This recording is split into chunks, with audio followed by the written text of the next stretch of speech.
وقال النبي صلى الله عليه وسلم إذا حدث البدع وشتم أصحابي فليظهر العالم علمه ومن لم يفعل فعليه لعنة الله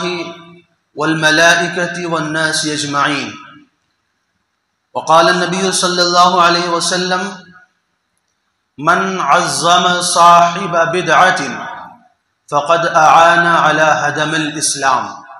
أو كما قال عليه الصلاة والسلام. صدق الله مولانا العظيم وصدق رسوله النبي الكريم ونحن على ذلك لمن الشاهدين والشاكرين والحمد لله رب العالمين. اللهم صل على سيدنا محمد وعلى آل سيدنا محمد وبارك وسلم. اللهم صل على سيدنا محمد وعلى آل سيدنا محمد وبارك وسلم. اللهم صل على سيدنا محمد وعلى آل سيدنا محمد وبارك وسلم.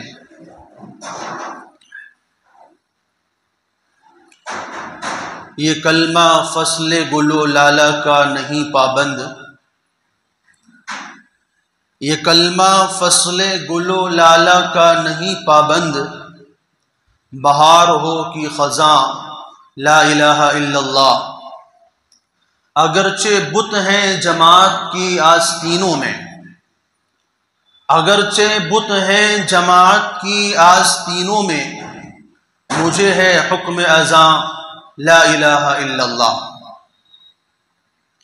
لائق صد احترام بزرگوں، عزیز ساتھیوں اور دوستوں،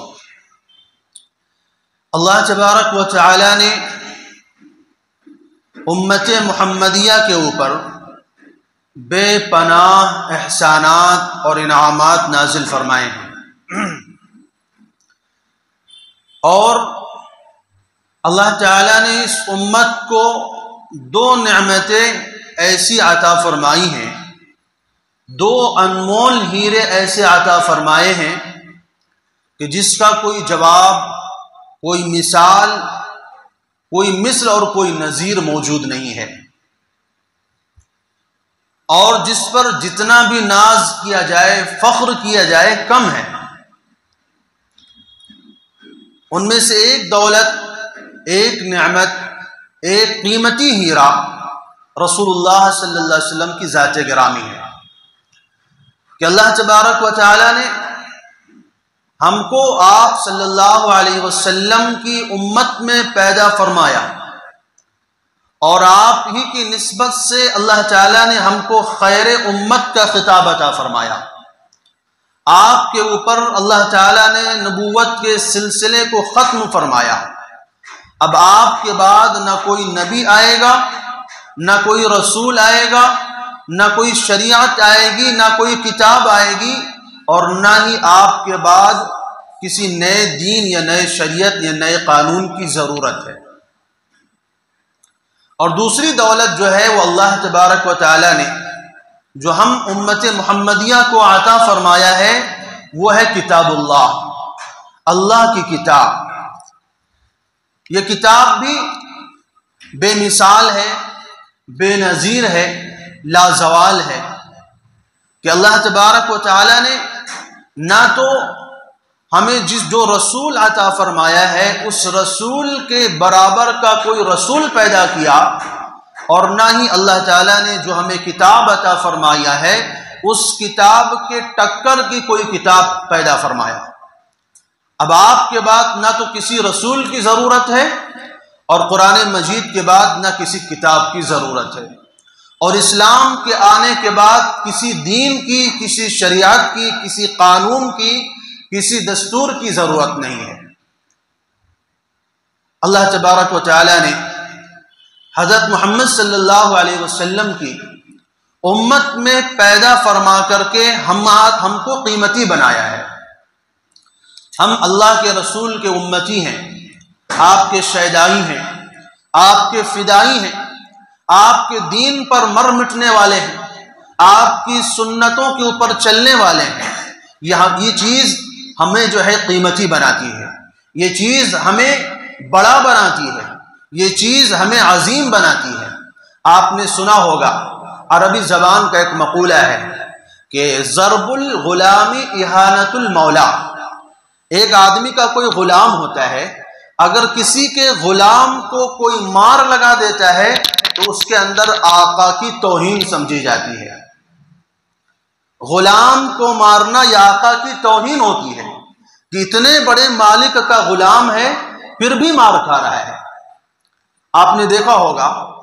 گلیوں میں، سڑکوں میں آوارہ کتے پھرتے رہتے ہیں، ان کو کوئی ڈنڈا مارتا ہے، کوئی پتھر مارتا ہے، کوئی ان کو دھتکارتا ہے، کچھ بھی کرتا ہے، کسی کا کوئی جواب نہیں آتا، کوئی اس کے اوپر آواز نہیں اٹھاتا، کسی کو کوئی تکلیف نہیں ہوتی، کسی کو کوئی مسئلہ نہیں ہوتا۔ لیکن وہی کتا جو کہ ایک ناپاک مخلوق ہے، ایک ذلیل مخلوق ہے، لیکن اگر وہ کتا کسی بڑے آدمی کا ہو، کسی مالدار آدمی کا کتا ہو، اب اگر اس کے اوپر کوئی پتھر چلا کے دیکھو اس کے ساتھ کیا کرتا ہے کہ تیری ہمت کیسے ہوئی، تیری جرات کیسی ہوئی میرے کتے کے اوپر ڈنڈا اٹھانے کی، میرے کتے کے اوپر پتھر اٹھانے کی، تو ہوتا کون ہے میرے کتے کو مارنے والا؟ کتے دونوں مخلوق ایک ہی ہے، لیکن نسبت بدلنے سے مقام بدل گیا۔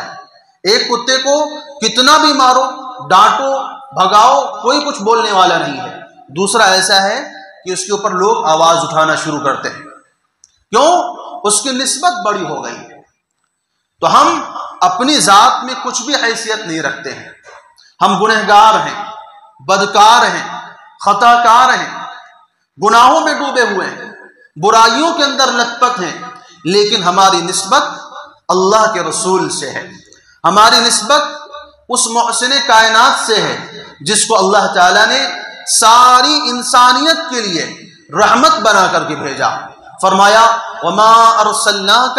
الا رحمۃ للعالمین، ہم نے آپ کو ساری کی ساری کائنات کے لیے رحمت بنا کر بھیجا ہے۔ آپ کے جیسا انسانیت کے لیے ہمدرد، غم گسار، درد رکھنے والا دنیا نے نہیں دیکھا ہے۔ سارے لوگوں کو آپ کے دامن رحمت میں پناہ ملی ہے، ہر کوئی آپ سے فیض پا رہا ہے، لیکن افسوس اس بات کا ہے کہ ہم اس بات کو سمجھ نہیں پا رہے ہیں۔ ہم نے آپ صلی اللہ علیہ وسلم کے اس مقام اور مرتبے کو نہیں سمجھا ہے جس مقام اور مرتبے سے اللہ نے آپ کو مالا مال کیا ہے۔ اگر آپ کا مقام اور مرتبہ سمجھنا ہے تو ان انبیاء علیہ السلام کی آرزوؤں کو پڑھیے، جو انبیاء علیہ السلام اللہ تعالیٰ سے یہ کہتے تھے، اے اللہ میری نبوت لے لیجئے، میری رسالت لے لیجئے، میری شریعت لے لیجئے، اور مجھے آخری نبی حضرت محمد مصطفیٰ صلی اللہ علیہ وسلم کا امتی بنا دیجئے۔ نبوت اس کائنات کا سب سے اونچا منصب ہے، اس کائنات کا سب سے اونچا عہدہ ہے۔ نبوت سے اونچا عہدہ مخلوقات میں کسی کا نہیں ہے، نہ کسی انسان کا، جنات کا، فرشتے کا، اور کسی مخلوق کا کوئی مقام، کوئی مرتبہ، کوئی عہدہ، کوئی ڈگری جو ہے نبوت سے اونچی نہیں ہے۔ اس کائنات کا سب سے اونچا عہدہ نبوت کا ہے۔ اب سوال یہ پیدا ہوتا ہے کہ انبیاء علیہ السلام جو اس کائنات کے سب سے ہوشیار، زیرک، دانا، عقل مند انسان ہوتے ہیں، وہ انبیاء علیہ السلام نبوت جیسی عظیم چیز کو چھوڑ کر امتی ہونے کو کیوں اختیار کر رہے ہیں؟ امتی ہونے کی دعا کیوں فرما رہے ہیں؟ اللہ تعالیٰ سے یہ کیوں کہہ رہے ہیں کہ اللہ مجھ سے نبوت لے لیجئے، رسالت لے لیجئے، کتاب لے لیجئے، شریعت لے لیجئے، اور مجھے امتی بنا دیجئے؟ سوال یہ پیدا ہوتا ہے کہ اگر ان نبیوں کو امتی بنایا جائے تو وہ صرف امتی رہیں گے، نبی نہیں ہوں گے، ان کے پاس شریعت نہیں ہوگی، کتاب نہیں ہوگی۔ لیکن کیوں ایسا کر رہے ہیں؟ یہ کون سی عقل مندی ہے، یہ کون سی ہوشیاری ہے، یہ کون سی دانائی ہے کہ ایک آدمی کہہ رہا ہے کہ مجھ سے 1000 روپے لے لیجئے اور اس کے بدلے میں مجھے 1 روپے دے دیجئے؟ اس کو دنیا عقل مندی سمجھے گی کہ آدمی 1000 روپے کی دولت دینے کو تیار ہے اور اس کے بدلے میں کہہ رہا ہے مجھے 1 روپے کی دولت دے دیجئے؟ کیونکہ امتی ہونا کم درجہ رکھتا ہے، نبی ہونا اونچا درجہ رکھتا ہے، انبیاء علیہ السلام نبوت کو چھوڑ کر امتی بننے پر کیوں تلے ہوئے؟ اللہ سے یہ کیوں دعا فرما رہے ہیں؟ اس کا جواب یہ ہے کہ اس کا مطلب یہ ہے کہ اس شریعت کے اندر، اس امت کے اندر کوئی خصوصیت ضرور ہے۔ وہ یہ خصوصیت ہے جو ان انبیاء علیہ السلام کو اس بات پر آمادہ کر رہی ہے کہ وہ اللہ تعالیٰ سے یہ دعا فرما رہے ہیں کہ اللہ مجھ سے نبوت دے کر مجھے امت محمدیہ میں پیدا کیجیے۔ اور وہ خصوصیت ہے پائیداری، کہ اللہ تعالیٰ نے اس شریعت کو پائیدار بنایا ہے، قیامت تک کے لیے اللہ تعالیٰ نے اس شریعت کو باقی رکھا ہے۔ دیگر انبیاء علیہ السلام جب آئے دنیا میں، جب وہ آتے تھے تو ان کو معلوم ہوتا تھا کہ میرے جانے کے بعد کوئی دوسرا نبی آئے گا، میرے جانے کے بعد کوئی دوسری شریعت آئے گی اور میری شریعت ختم ہو جائے گی، میرا حکم ختم ہو جائے گا، میرا قانون بیکار ہو جائے گا، منسوخ کر دیا جائے گا۔ گویا کہ میری شریعت کو دوام نہیں ہے، آخری نبی کی شریعت کو دوام ہے۔ اب اس کو مثال سے آپ ایسے سمجھ لیجئے کہ ایک آدمی سے کہا جائے کہ آپ کو ایک محل دیا جا رہا ہے، لیکن یہ محل جو ہے پرخطر ہے، یہ کبھی بھی گر سکتا ہے، آپ جائیے اس محل میں رہیے، لیکن اس محل کا کوئی بھروسہ نہیں، کبھی بھی زلزلہ آ سکتا ہے اور یہ محل زمیں بوس ہو جائے گا۔ اب بتائیے کوئی آدمی ایسے محل کے اندر پرسکون زندگی گزار سکتا ہے؟ کیا وہ سکون کی نیند سو سکتا ہے؟ اس کو ہمیشہ خطرہ لگا رہے گا کہ پتہ نہیں کب زلزلہ آئے اور یہ محل گر جائے۔ لیکن ایک آدمی کو بھلے جھوپڑی دے دی جائے اور جھوپڑی دینے کے بعد اس کو یہ کہہ دیا جائے کہ یہ جھوپڑی تمہارے لیے پرامن ہے، کوئی خطرہ نہیں ہے، اس میں کوئی چوری ڈاکے کا، زلزلے کا، آفتوں کا، حادثات کا، مصیبتوں کا کوئی خطرہ نہیں ہے، یہ جھوپڑی تمہارے لیے ہمیشہ کے لیے پرسکون جو ہے نیند کا ذریعہ ہے، پرسکون زندگی کے ذریعہ ہے، اس جھوپڑی کے اندر تم آرام سے زندگی بسر کر سکتے ہو۔ اب بتائیے وہ جھوپڑی بہتر ہے کہ وہ محل بہتر ہے جو گرنے والا ہے؟ ظاہر سی بات ہے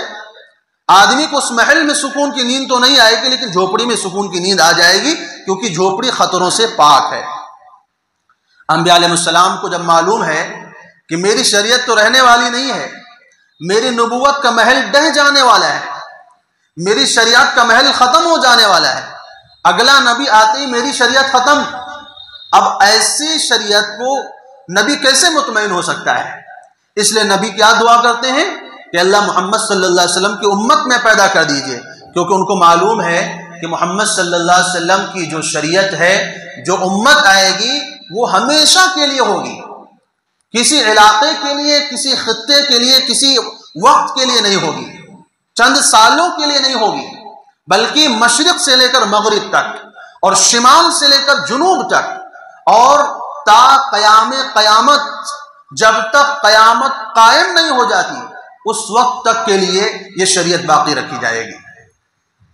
اب دنیا کا وجود اس شریعت کے وجود کے اوپر موقوف ہے کہ یہ دنیا تبھی تک باقی رہے گی جب تک یہ شریعت باقی رہے گی،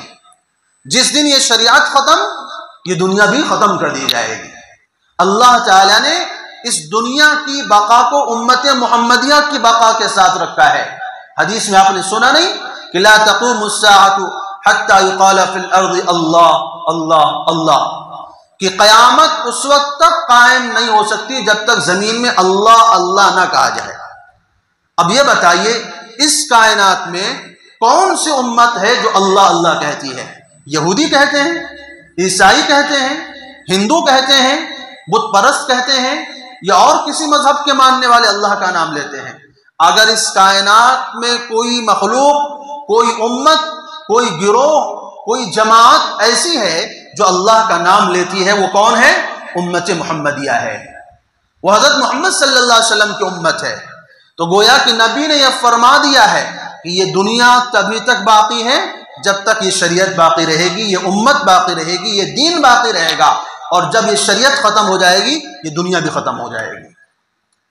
تو نبیوں کو معلوم تھا کہ اگر آخری نبی کا دامن مل جاتا ہے، اگر آخری نبی کا سہارا مل جاتا ہے تو ہم بھی ابدی ہو جائیں گے، سرمدی ہو جائیں گے، لازوال ہو جائیں گے، ہم بھی جو ہے ملاوٹ سے پاک ہو جائیں گے، تحریف سے پاک ہو جائیں گے، اس شریعت کے اندر کوئی تحریف نہیں ہو سکے گی۔ پہلی شریعتوں میں اور اس شریعت میں یہی فرق ہے کہ پہلی شریعتوں میں ملاوٹ کر دی گئی، تحریف کر دی گئی، اور اس شریعت میں ملاوٹ یا تحریف نہیں ہو سکتی۔ قرآن چیلنج کر کے کہتا ہے قُلْ لَئِنِ اجْتَمَعَتِ الْإِنسُ وَالْجِنُّ عَلَىٰ أَن يَأْتُوا بِمِثْلِ هَٰذَا الْقُرْآنِ لَا يَأْتُونَ بِمِثْلِهِ وَلَوْ كَانَ بَعْضُهُمْ لِبَعْضٍ ظَهِيرًا۔ فرمایا ساری دنیا کے انسان، جنات، تمام مخلوقات جمع ہو کر کے آ جائیں اور آ کر کے اللہ کے اس قرآن کے مقابلے میں کوئی صورت بنانا چاہیں، اللہ کے اس قرآن کے مقابلے میں کوئی آیت بنانا چاہیں، فرمایا سارے مل کر زور لگا لیں، طاقت لگا لیں، وقت لے لیں، قیامت تک کے لیے چیلنج ہے، قیامت تک کے لیے، ایک دو دن کا چیلنج نہیں ہے، ہمیشہ کے لیے چیلنج ہے۔ فرمایا اس قرآن کی جیسی کوئی آیت بنا کے دکھاؤ۔ اگر تم کو اس بات کا یقین نہیں ہے کہ یہ قرآن اللہ کی کتاب ہے، اگر تمہیں اس بات کا یقین نہیں ہے کہ قرآن محفوظ کتاب ہے، اگر تمہیں اس بات کا یقین نہیں ہے کہ قرآن دائمی کتاب ہے، تو اللہ تعالیٰ کہتے ہیں تم بھی اس جیسی کوئی کتاب بنا کے دکھاؤ۔ بڑے بڑے فصیح اور بلیغ عربی زبان کے ماہرین، شعر و شاعری کے بڑے بڑے شہسوار عاجز آ گئے، دنگ رہ گئے، ان کی زبانیں گنگ ہو گئیں۔ جو دنیا والوں کو عجم کہتے ہیں، عجم کے معنی آتے ہیں گونگا، اور اپنے آپ کو عرب کہتے ہیں، عرب کے معنی بولنے والا، وہ کہتے ہیں کہ زبان تو ہمارے پاس، بقیہ دنیا والے کیا ہیں؟ گونگے ہیں، ان کو بولنا نہیں آتا۔ وہ قوم بھی قرآن کریم کے اس چیلنج کا جواب نہیں دے سکی، وہ قوم بھی قرآن کریم کے اس چیلنج کو کوئی ٹکر نہیں دے پائی، لاچار اور مجبور ہو کر کے ان کو کہنا پڑا ان ھذا لیس من کلام البشر، کہ یہ قرآن کسی انسان کا کلام نہیں ہے، یہ قرآن، اس میں ملاوٹ نہیں ہو سکتی ہے، اس میں کوئی ڈنڈی نہیں ماری جا سکتی ہے، اس کے اوپر اللہ کا پہرا ہے، اس کے اوپر خدائی پہرا ہے، یہ انسانوں کے پہرے میں نہیں ہے۔ پہلی شریعتوں اللہ تعالیٰ نے ان کی حفاظت کی ذمہ داری نہیں لی تھی، اللہ نے اس شریعت کی حفاظت کی ذمہ داری لی ہے، کوئی چاہ کر کے بھی اس کے اندر ملاوٹ نہیں کر سکتا ہے۔ قرآن میں اللہ نے اعلان کر دیا ہے اِنَّا نَحْنُ نَزَّلْنَا الذِّكْرَ وَإِنَّا لَهُ لَحَافِظُونَ، فرمایا ہم نے ہی اس قرآن کو نازل کیا ہے اور ہم ہی اس کی حفاظت کرنے والے ہیں۔ لیکن بیچارے کچھ لوگ ہوتے ہیں جو ملاوٹ کرنا چاہتے ہیں، وہ یہ چاہتے ہیں کہ محمد صلی اللہ علیہ وسلم کی شریعت میں ملاوٹ کر دی جائے،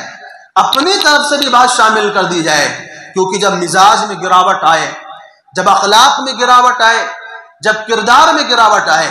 تو انسان الٹی سیدھی حرکتیں کرتا ضرور ہے۔ وہ یہ سمجھتا ہے کہ ہم اس دین کے اندر ڈنڈی مار لے جائیں گے جس دین کی حفاظت کی ذمہ داری اللہ نے لی ہے،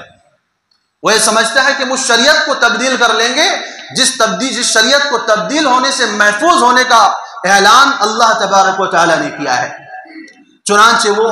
اپنی خواہشات پر اور اپنی رسوم اور رواجات پر شریعت کا لیبل لگا کر لوگوں کے سامنے پیش کرتے ہیں کہ یہ بھی شریعت کا حصہ ہے،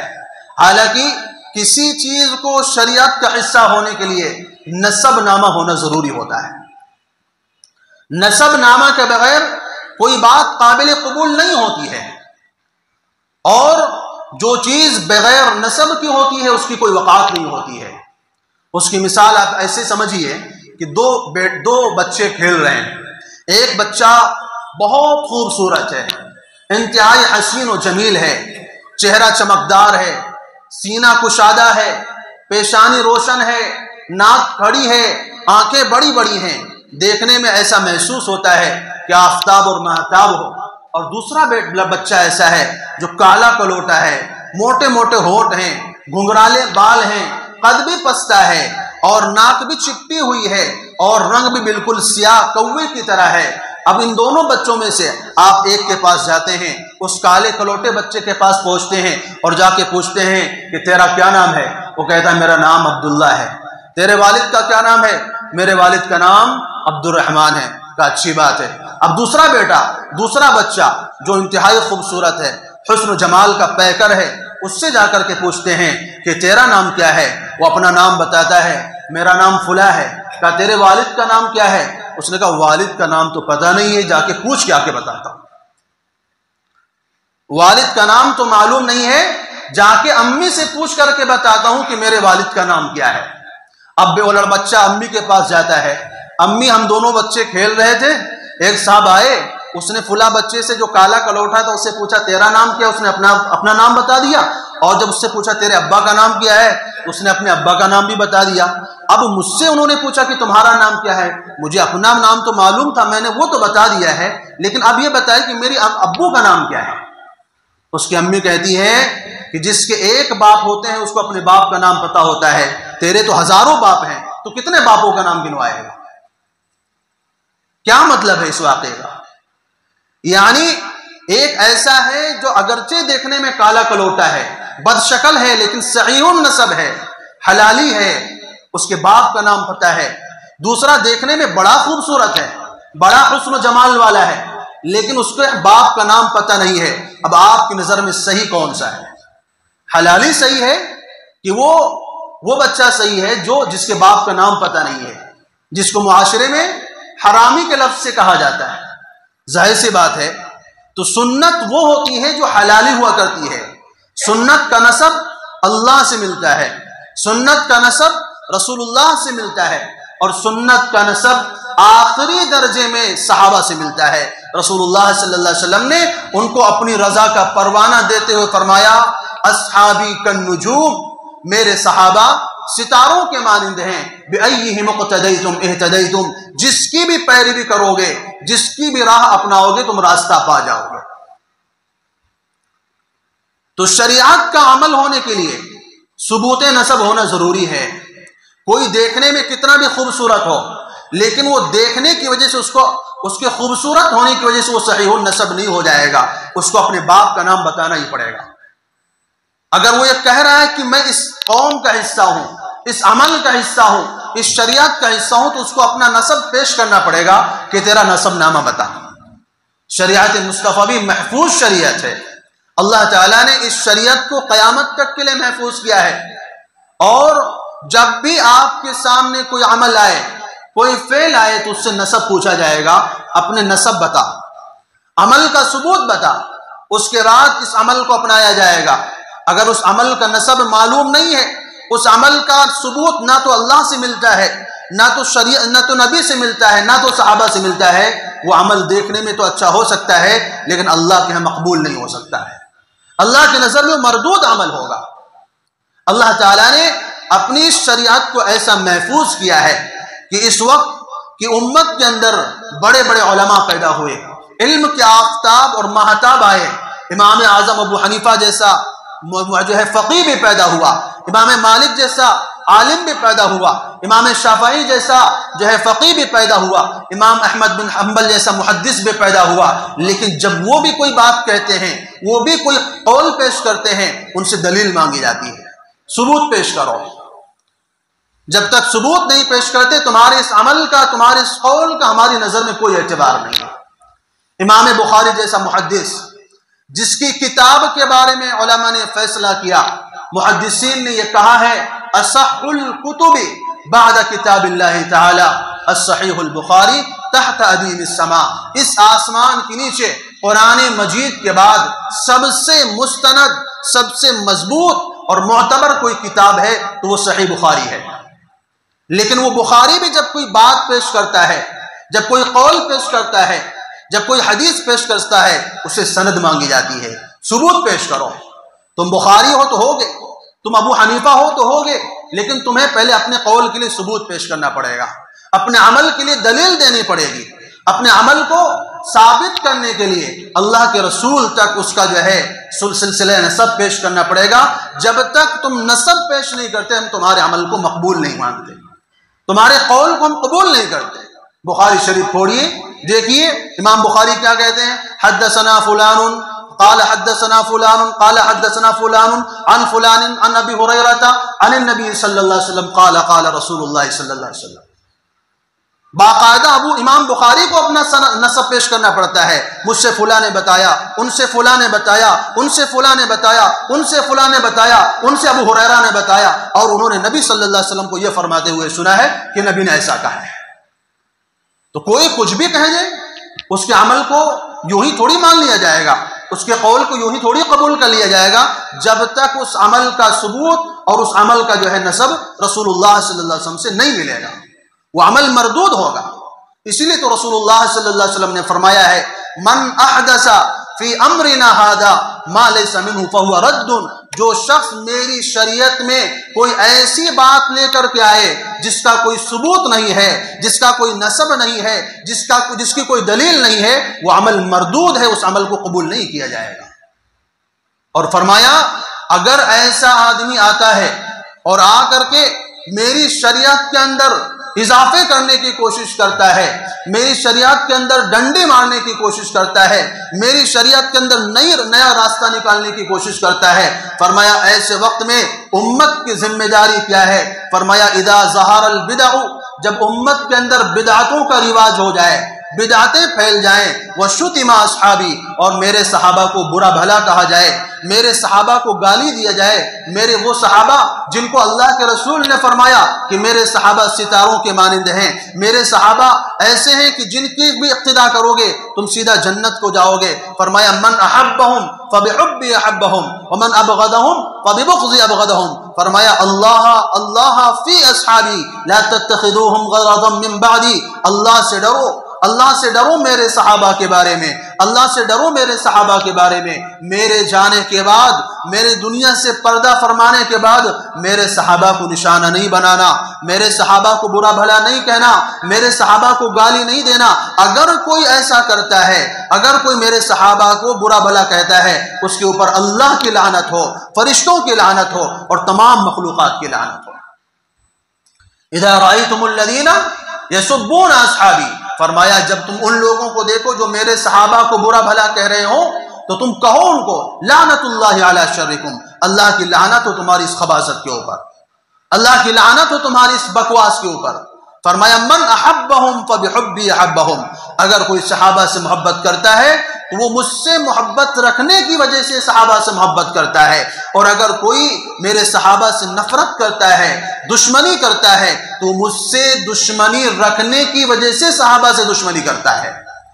تو فرمایا جب امت کے اندر دو کام ہونے لگ جائیں، ایک عمل کیا؟ فرمایا جب امت کے اندر بدعتوں کا رواج ہو جائے، دوسرا کام کیا ہو؟ فرمایا جب میرے صحابہ کو گالی دینا شروع کر دیا جائے۔ آج کتنے سارے لوگ ہیں، آپ کو مل جائیں گے انٹرنیٹ پر، جو صحابہ کے اوپر اعتراضات کرتے ہیں، کوئی امیر معاویہ کے پیچھے پڑا ہوا ہے، کوئی عمر بن خطاب کے پیچھے پڑا ہوا ہے، کوئی ابو بکر صدیق کے پیچھے پڑا ہوا ہے، کوئی عائشہ صدیقہ کے پیچھے پڑا ہوا ہے۔ کتنے صحابہ ایسے ہیں جن کو لوگ برا بھلا کہتے ہیں، کوئی عمر بن عاص کے پیچھے پڑا ہوا ہے، کوئی مغیرہ بن شعبہ کے پیچھے پڑا ہوا ہے۔ یہ وہ نبی کے صحابہ ہیں جن کے بارے میں اللہ تعالیٰ نے صاف طور پر اعلان فرما دیا ہے کُلًّا وعد اللہ الحسنى، اللہ نے ان کے لیے جنت کا فیصلہ کر دیا ہے۔ رضی اللہ عنہم ورضوا عنہ وأعد لهم جنات تجری تحتها الانہار خالدین فیہا ابدا، فرمایا اللہ ان سے راضی ہو گیا ہے اور یہ اللہ سے راضی ہیں، اللہ نے ان کے لیے جنتیں تیار کی ہیں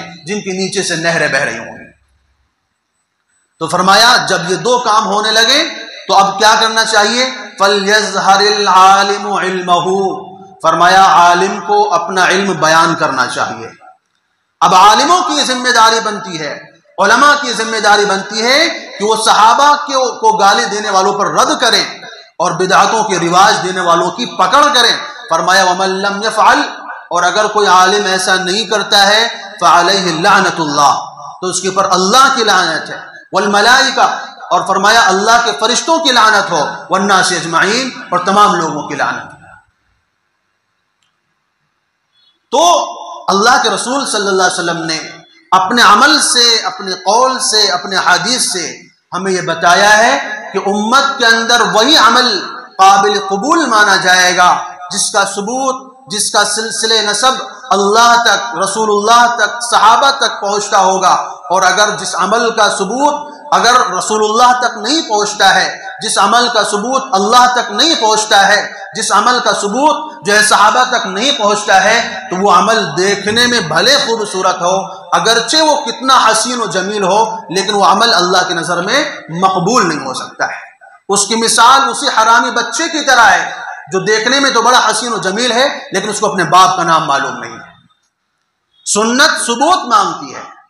سنت دلیل مانگتی ہے اور بدعت کے پاس کوئی دلیل نہیں ہوتی ہے۔ اسی لیے رسول اللہ صلی اللہ علیہ وسلم نے رد فرمایا ہے، فرمایا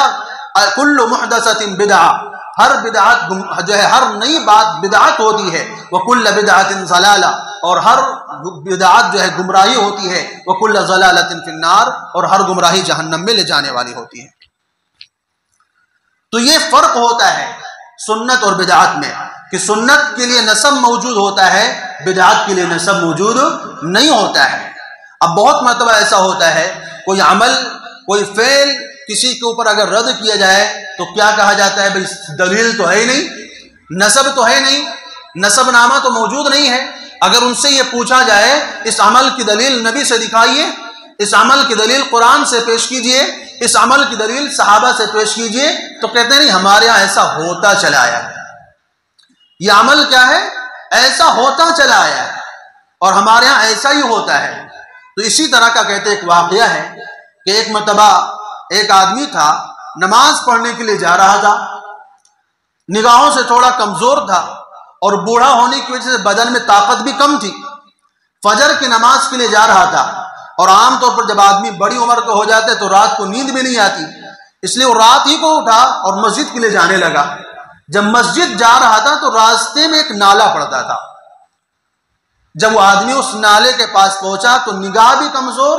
بدن میں طاقت بھی نہیں، اس نے سوچا کہ میں کسی طرح اس نالے کو پار کر جاؤں اور میں اپنا راستہ پورا کر جاؤں، لیکن بدن کی کمزوری کی وجہ سے وہ بیچارہ اس نالے میں گر گیا۔ رات کا وقت تھا، کوئی نکالنے والا بھی نہیں تھا، پڑا رہا، اسی میں کراہتا رہا۔ جب صبح ہوئی، فجر کا وقت ہوا، اس کا بیٹا بھی جب ادھر سے گزرا تو دیکھا نالے سے کسی کے کراہنے کی آواز آ رہی ہے۔ اس نے دیکھا، جھانک کر کے تو دیکھا ابا جان پڑے ہوئے ہیں نالے میں۔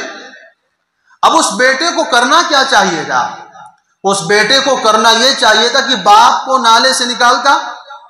اس باپ کو جو بیچارہ نالے میں پڑا ہوا، کانپ رہا ہے سردی سے اور کیچڑ سے لت پت ہو چکا ہے، غلاظت میں ڈوبا ہوا ہے، اس کو نالے سے باہر نکالنا چاہیے۔ اس نے اس کو نکالنے کے بجائے خود بھی اسی نالے میں کود گیا۔ جب آنے والے لوگ آئے اور انہوں نے پوچھا یہ کیا بیوقوفی کی تو نے اپنے باپ کو نالے سے نکالنے کے بجائے خود اسی نالے میں کود گیا ہے جس نالے میں باپ بیچارہ پڑا کرا رہا ہے۔ تو کہہ رہا ہے کہ ہمارے ہاں ایسا ہی ہوتا ہے، ہمارے باپ بھی اسی نالے میں گرے ہیں، ہمارے دادا بھی اسی نالے میں گرے تھے، ہمارے پردادا بھی اسی نالے میں گرے تھے، لہذا یہ عمل ہمارے ہاں ایسا ہی ہوتا ہوا آیا ہے، لہذا میں بھی گرا ہوں، میری نسل کو بھی اسی نالے میں گرا ہوں گا۔ تو ہوتا ہوا آیا ہے، یہ عمل ثبوت نہیں ہوتا ہے۔ ہو سکتا ہے کہ کسی کمزوری کی وجہ سے آدمی نالے میں گر گیا ہو، تو آپ کو اگر اللہ نے طاقت دی ہے، روشنی دی آنکھوں میں، آپ نالے سے نکالنے کی کوشش کریں۔ یہ نہ ہو کہ لوگ باپ دادا نالے میں گرے تھے تو ہم بھی نالے میں گریں گے۔ تو یہ ہوتا ہوا جو آیا ہے، جو یہ بات کہی جاتی ہے، اس کے تعلق سے واقعہ ہے کہ اللہ تبارک و تعالیٰ نے جو ہمیں جو شریعت عطا فرمائی ہے، اس شریعت کے لیے باقاعدہ سندیں موجود ہیں، دلیل موجود ہے، اور اللہ تبارک و تعالیٰ نے اس کے لیے باقاعدہ نسب نامہ موجود رکھا ہے۔ لیکن چونکہ یہاں پر جب آدمی رسومات کے پیچھے چلنے لگتا ہے اور ایسے ہی لوگوں کی خطاؤں کو پکڑنا شروع کر دیتا ہے، تو اس کے بارے میں یہ کہا گیا ہے کہ خطائے بزرگاں گرفتن ہم خطاس۔ اگر بڑوں سے کوئی غلطی ہوئی ہے، اگر بڑے کسی وجہ سے غلط راستے پر گئے ہیں، اگر بڑوں نے کسی وجہ سے غلط راہ اپنائی ہے، تو اب اس راہ کو اپنایا نہیں جائے گا، اس راہ کو ختم کیا جائے گا، اس غلطی کا ازالہ کیا جائے گا، اس غلطی کا خاتمہ کیا جائے گا۔ نہ کہ یہ کہا جائے کہ بھئی ہمارے باپ بھی اس سے نالے میں گرے تھے تو ہم بھی گرے ہیں اور ہماری نسلیں بھی اس نالے میں گرتے رہیں گے۔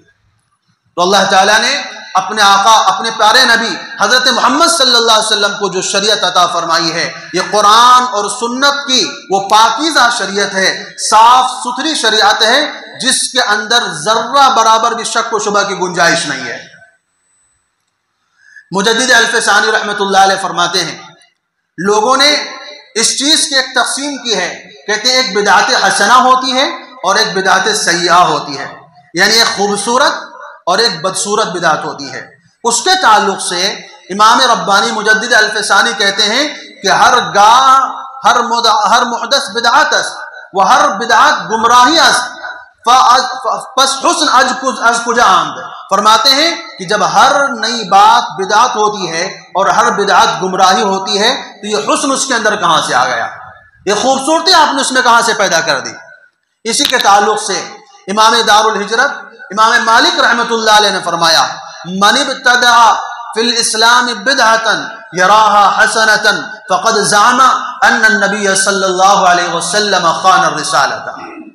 لأن الله تبارك وتعالى قال في القرآن المجيد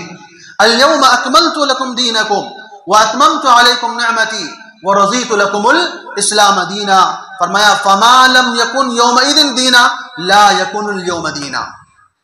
فرمایا اگر کوئی آدمی اسلام کے اندر کوئی نئی بات شامل کرتا ہے، نئی چیزیں ڈالتا ہے اور ڈالنے کے بعد اس کو اچھا سمجھتا ہے،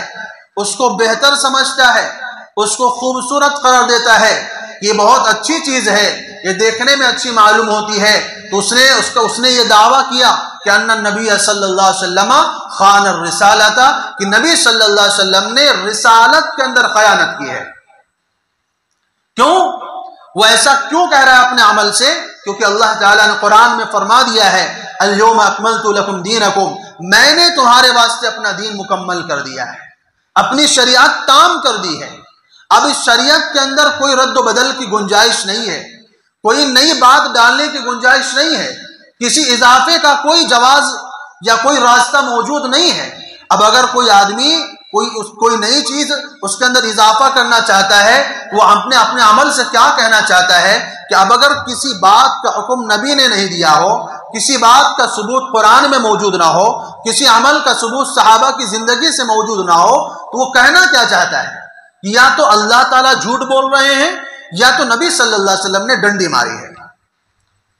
کیونکہ اللہ نے کیا فرمایا کہ ہم نے دین کو مکمل کر دیا ہے، اور یہ کیا کہہ رہا ہے نہیں ابھی دین مکمل کہاں ہوا ہے، ابھی میری یہ بات بھی لو تب دین مکمل ہوگا، میری اس بات کو بھی دین میں شامل کرو تب دین مکمل ہوگا، جب تک میرے فلاں باتوں کو دین میں نہیں ڈالو گے دین مکمل نہیں ہوگا۔ اللہ کہہ رہا نہیں میں نے مکمل کر دیا ہے، نبی کو کہہ رہا کہ تو آپ کی ذمہ داری ہے کہ آپ مکمل دین امت تک پہنچائیں، تو آپ کہنا کیا چاہتے ہیں کہ یا تو اللہ تعالیٰ جھوٹ بول رہے ہیں یا تو نبی صلی اللہ علیہ وسلم نے باتیں چھپا لی ہیں، اور وہ یہ کہنا یہ چاہتا ہے کہ نبی نے اللہ نے دیا تھا نبی کو، نبی نے چھپا لیا تھا اور ہم تمہارے سامنے لا کر کے اس کو پیش کر رہے ہیں۔ اسی لیے رسول اللہ صلی اللہ علیہ وسلم نے بدعتوں کے تعلق سے بڑے سخت لہجے میں ارشاد فرمایا ہے لا يقبل لصاحب البدعۃ صوما ولا صلاۃ ولا صدقۃ ولا حجا، فرمایا بدعتی کی نہ نماز قبول ہوتی ہے، نہ روزہ قبول ہوتا ہے، نہ حج قبول ہوتا ہے، نہ صدقات و خیرات قبول ہوتے ہیں، بلکہ فرمایا من عظم صاحب بدعۃ فقد اعان علی ہدم الاسلام، کہ جس نے کسی بدعتی کی تعظیم کی اس نے اسلام کے محل کو ڈھانے میں مدد کیا ہے۔ تو ہم جو بھی عمل کریں، جو بھی کام کریں، ہمیں اس میں غور کرنا چاہیے، سوچنا چاہیے، باپ داداؤں کے رسوم و رواج کی طرف نظر کرنے کے بجائے اس بات کی طرف نظر کرنا چاہیے کہ اس عمل کا ثبوت قرآن سے ملتا ہے کہ نہیں ملتا ہے، اس عمل کا ثبوت نبی سے ملتا ہے کہ نہیں ملتا ہے، یہ عمل صحابہ سے ثابت ہے کہ نہیں ثابت ہے۔ اگر اس عمل کا ثبوت نبی سے نہیں ہے، قرآن سے نہیں ہے، صحابہ سے نہیں ہے، تو سمجھ لیجئے کہ وہ عمل بڑا خطرناک ہے، وہ عمل آپ کو گمراہی کی طرف لے کر کے جانے والا ہے، آپ کو صراط مستقیم کی شاہ راہ سے کاٹ کر کے دوسرے راستے کی طرف لے کر کے جانے والا ہے۔ جب انگریز ہندوستان میں نہیں آیا تھا، لوگ ایک مذہب کے ماننے والے تھے، ہندوستان کے اندر فرقوں کا وجود نہیں تھا۔ انگریز نے آیا، انگریز نے آ کر کے امت کے اندر فرقے پیدا کیے، جھوٹے نبیوں کو تیار کیا، رسومات میں ڈال دیا اور نئی نئی رسموں کو لا کر کے امت کے اندر پیدا کر دیا۔ ایک واقعہ سنا کر کے میں اپنی بات کو ختم کر دوں گا۔ انگریز نے ایک رسم ہمیں دی ہے جس کو اپریل فول کہا جاتا ہے۔ اپریل فول کیا ہے کہ پہلی اپریل کو لوگ اپنے ماننے والوں، اپنے ملنے والوں کو، دوستوں کو، گھر والوں کو بیوقوف بناتے ہیں۔ کہتے ہیں دوست رہتے تھے، ایک ممبئی میں رہتا تھا اور دوسرا چنئی میں رہتا تھا، ان دونوں میں بہت جگری دوستی تھی۔ اپریل کا مہینہ شروع ہوا تو اس نے سوچا کہ اپنے دوست کے ساتھ کچھ مذاق کیا جائے، اتنے دنوں سے کوئی رابطہ نہیں ہے، کوئی ملاقات نہیں ہوئی ہے، چلو ایک سلسلہ کچھ شروع کیا جائے کہ ہنسی مذاق ہونی چاہیے۔ اس نے اپنے دوست کو خط لکھا کہ اتنے دنوں سے ہماری ملاقات نہیں ہوئی ہے، ہمارا کوئی ملنا جلنا نہیں ہوا ہے، ایک ساتھ ہم بیٹھے نہیں ہیں، لیکن ہمارا جو تم سے دلی تعلق ہے وہ آج بھی قائم ہے، اور ہمارے دل میں آج بھی آپ کے لیے بڑی فکر ہے، ہمارے دل میں آپ کے لیے بڑا غم ہے، اور اسی فکر کے نتیجے میں چاہتا ہوں کہ آپ کے گھر میں جو حادثہ ہوا ہے اس سے آپ کو باخبر کیا جائے، کیونکہ آپ تو ممبئی میں پڑے ہوئے ہیں، اتنے دور رہتے ہیں، آپ کو اپنے گھر کے بارے میں خبر نہیں ہے، تو میں آپ کا ہمدرد ہونے کے ناطے میں یہ چاہتا ہوں کہ آپ کے گھر میں پیش آنے والے حادثے سے آپ کو اطلاع کیا جائے۔ اس نے لکھا کہ بڑے افسوس کے ساتھ میں آپ کو یہ خبر دے رہا ہوں کہ آپ کی بیوی بیوہ ہو گئی ہے اور بچے یتیم ہو گئے ہیں، جتنی جلدی سے جلدی ہو سکے آپ مدراس آ جائیے۔ اب اس نے یہ خط دیکھا،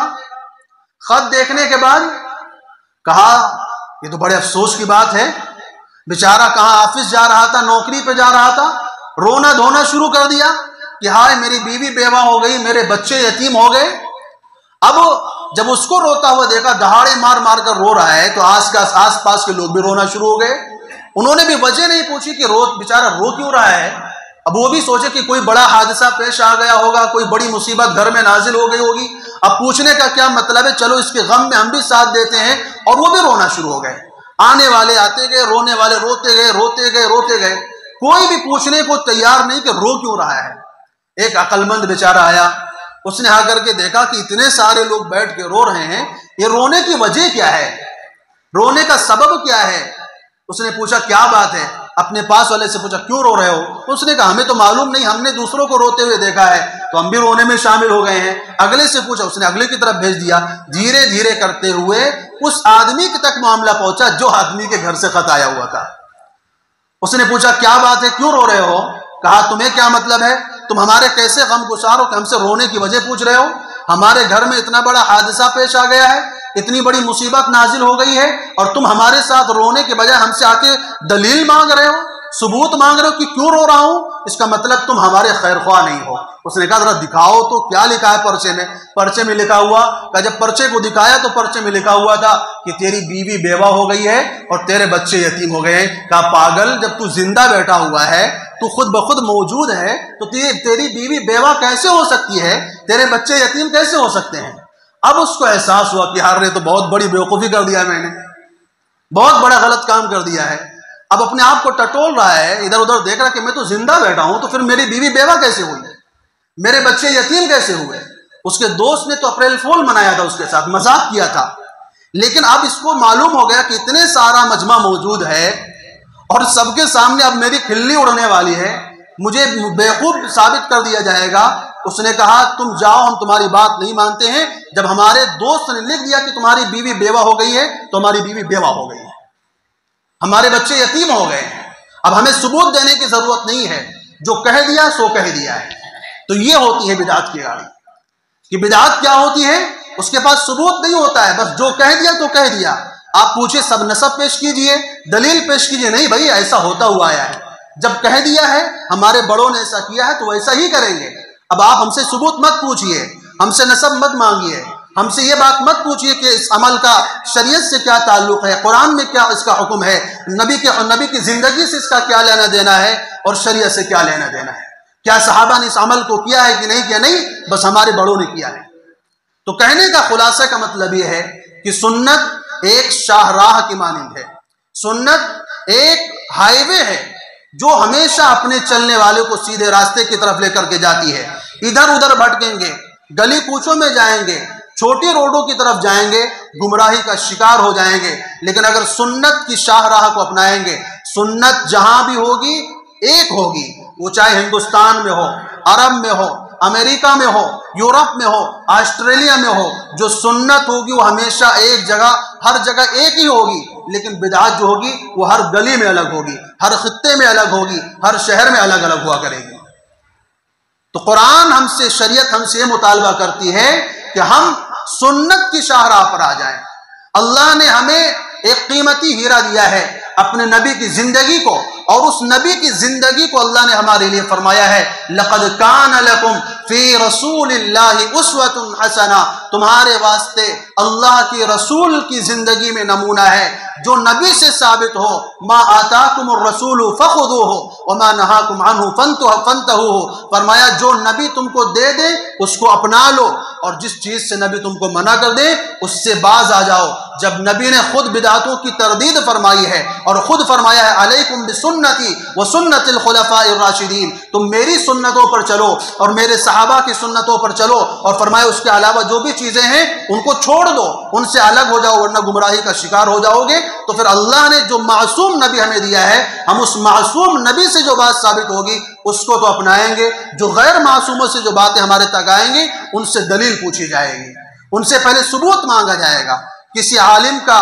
کسی اللہ کے ولی کا، کسی بڑے کا عمل، کوئی فعل، کوئی قول ہمارے لیے حجت نہیں ہے۔ کس نے کیا کیا ہم سے اس سے کوئی لینا دینا نہیں ہے۔ اگر اس عمل کا